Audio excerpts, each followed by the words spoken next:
Hey everybody, Jay Wade back here with another No Pause reaction. Thank y'all so much for joining me once again, guys. My mom is here. What's up, Mom?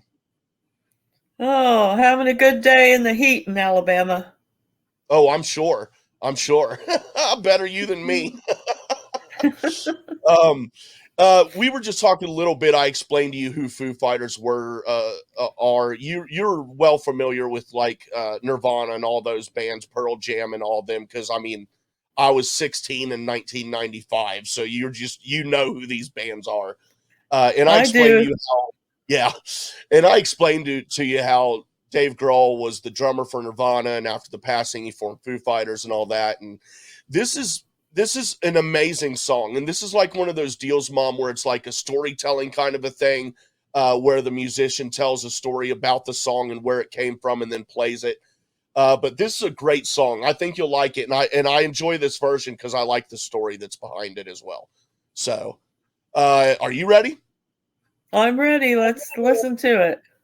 All right, guys. Foo Fighters Everlong Acoustic March 2021. Let's do it. Hi, I'm Dave Grohl from the Foo Fighters, and it's an honor to be here. And I'm going to tell you the story of our song Everlong. Um, Everlong was written, I think, in 1996, probably in the winter of '96, when we were making our second album, The Color and the Shape. You know, if you've ever been in a studio with a band for a long period of time and you're recording multiple songs, there's a lot of time just sort of sitting around waiting for something to happen. And in that time, I remember sitting in like an isolation booth, looking out at the other guys in the band, waiting in between takes to play. And it was at a studio outside of Seattle called, I think it was called Bear Creek or something like that. Kind of like this weird house and barn outside of town. So I was sitting in the isolation booth waiting to do a take of another song, and I just started playing this chord. Now, I'm not a trained musician, so I don't know what that chord is. I don't know what you would call it. I can't read music. I'm not sure.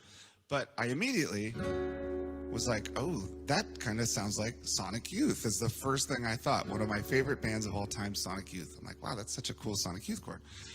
So I was kind of playing with it, and then I kind of realized, oh, well, I could do that as well. What's that chord? No clue. Don't know what it's called. Don't know anything about guitar. But I realized you could sort of move it around. And so in between takes, I would kind of mess around with this thing, strum around with it. Now at the time, I was breaking up with a girl that I had been with for a while. So I was sort of in the middle of this intense emotional period. And for whatever reason, the emotion or the feeling I got when I would play this succession of chords sort of touched on whatever that emotion was. So we continued recording. In the meantime, my relationship ended, and I was in a very difficult place. I remember it was right around Christmas. I went back to Virginia, where I grew up, and at this point, the song had sort of evolved into.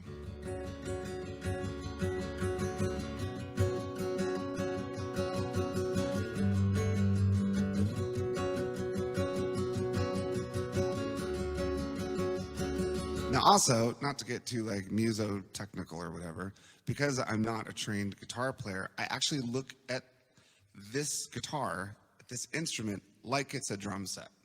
So I look at the lower strings like kicks and snares, and I look at the higher strings almost as if they're cymbals. So the pattern in which I'm strumming, it's almost like a kick drum pattern, like do da do da da do da do da do da da da, like that. Anyway, so because of the emotional place I was in, I started writing the lyrics to this song, and they come from a real place. So the song started to come together, and I wanted to record it quickly so I didn't forget it. I had a friend named Jeff Turner in Washington, D.C., one of my old punk rock friends from the 80s. He had a studio next to this great bar called the Black Cat on 14th Street. And I said, hey, could I come in and just do a demo really quick? He said, sure. And without having it fully formed, I just kind of went in. I put down a drum track. I put down the guitars and the bass, and I sang it into a microphone for the first time. And it did seem to make sense. The lyric and the melody at the time where I was emotionally, it all made sense. And I think that that's what songs should be. They should be something that not only the tone or the melody or dynamic of the instrumental, but also the lyric match in a way that it represents how you feel at that moment. I recorded the song and I brought it back to the guys. I remember actually I played it for Thurston and Kim from Sonic Youth, because I was deathly afraid that I had just totally like ripped off the Sonic Youth song somehow. And I said, oh, listen to this thing I just recorded. And they listened. I said, listen to this demo that I did.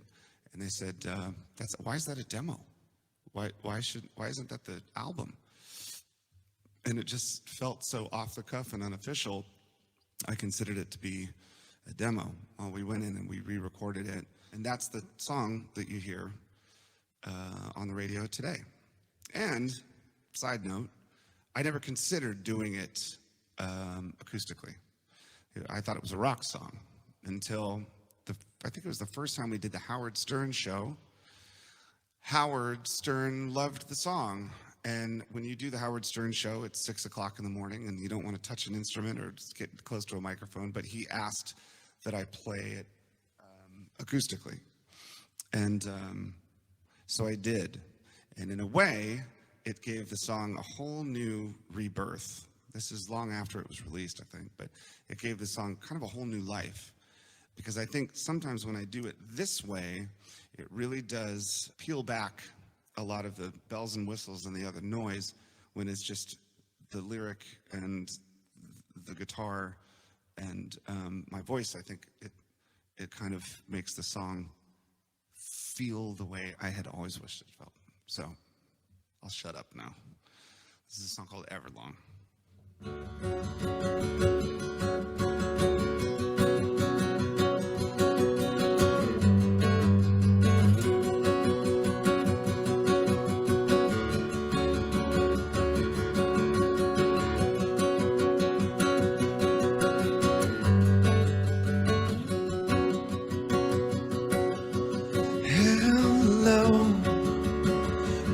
Waited here for you,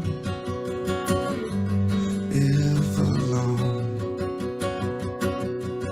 Tonight I throw myself into and out of the red, out of the head she sang. Do do do do do do do do do do do do do.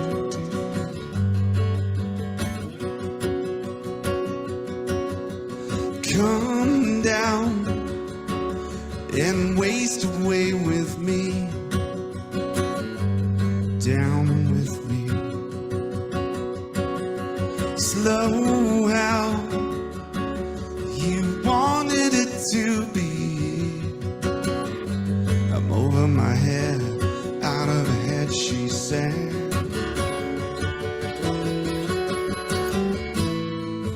And I wonder, when I sing along with you, if everything could ever feel this real forever, if anything could ever be this good again. The only thing I'll ever ask of you Gotta promise not to stop when I say when. She sang.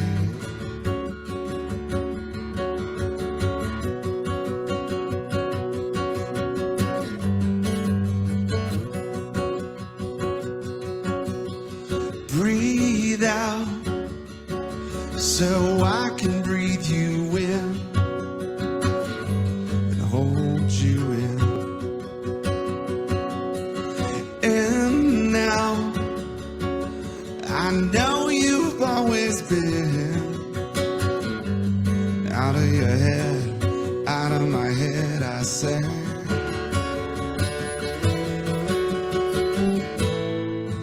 And I wonder when I sing along with you if everything could ever feel this real forever. If anything could ever be this good again. The only thing I'll ever ask of you, gotta promise not to stop when I say when. She sang.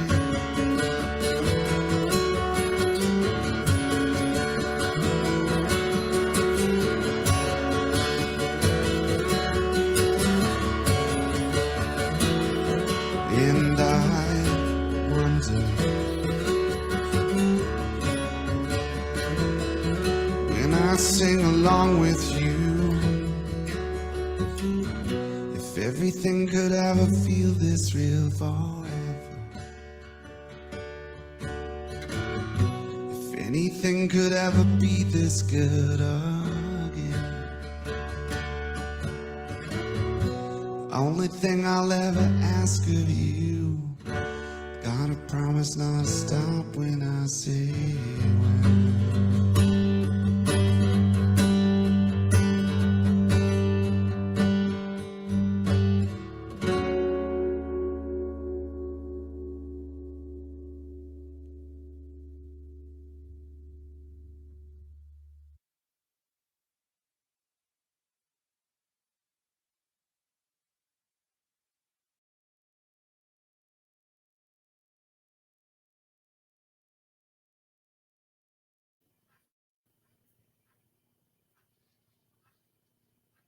All right, Mom. What'd you think about that? Well, I love that he shared the story behind the song. Yeah. It gives a lot more meaning to it. And first thing that struck me with that, he was in an isolation booth. And he was Right. just there alone with his guitar and his emotions. And to me, that's where a lot of the best songs come from, is being alone with your friend, your guitar. Yep. And not just the story, but then the words in the song, you could tell was coming deep within his heart, which makes a connection to the audience, to those that are listening to it. Yeah. And I like that phrase, breathe out so I can breathe you in. I mean, that's an awesome phrase. And just to know that he thought it was something so good and he wondered if something like that could ever last forever. Yeah.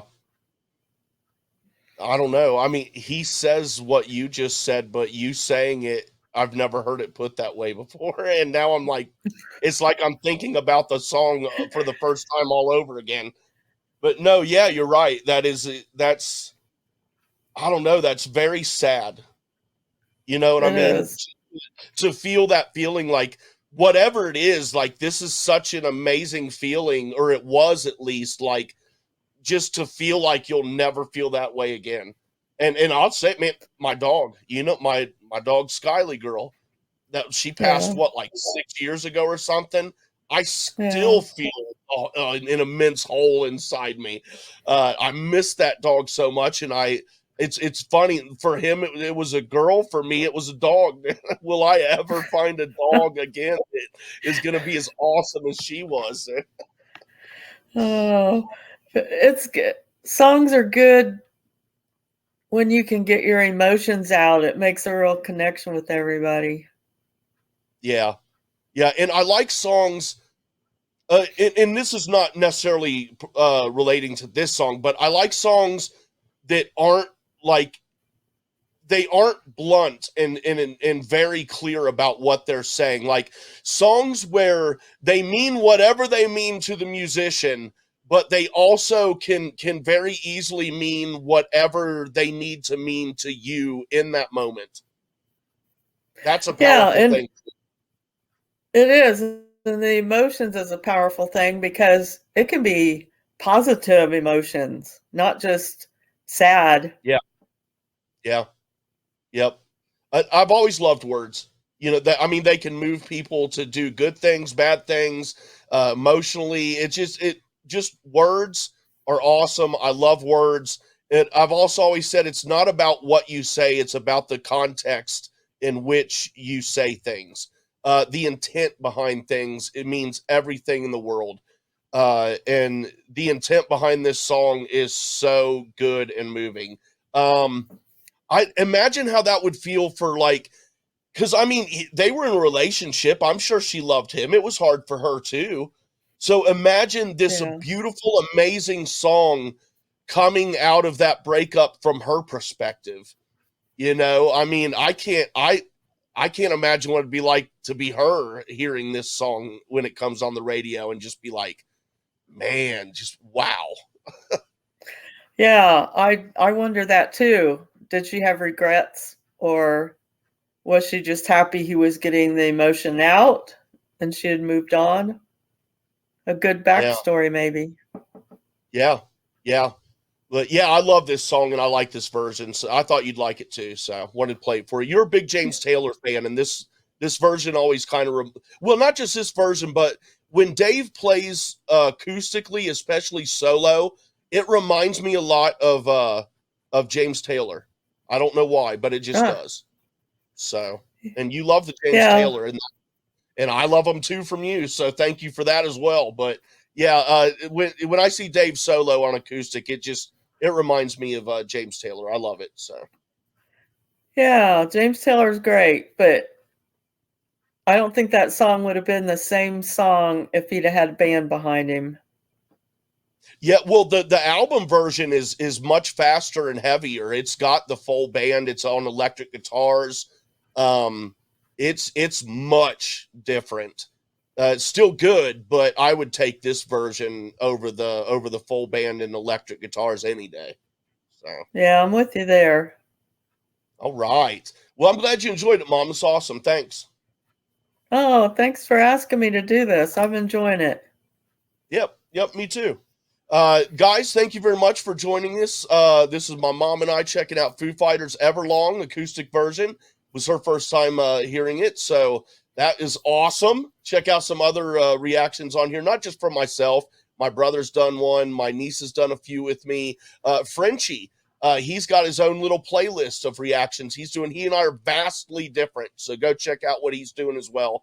Thank you, like, subscribe, all that good stuff, guys. And until next time, have a great and safe night. Bye.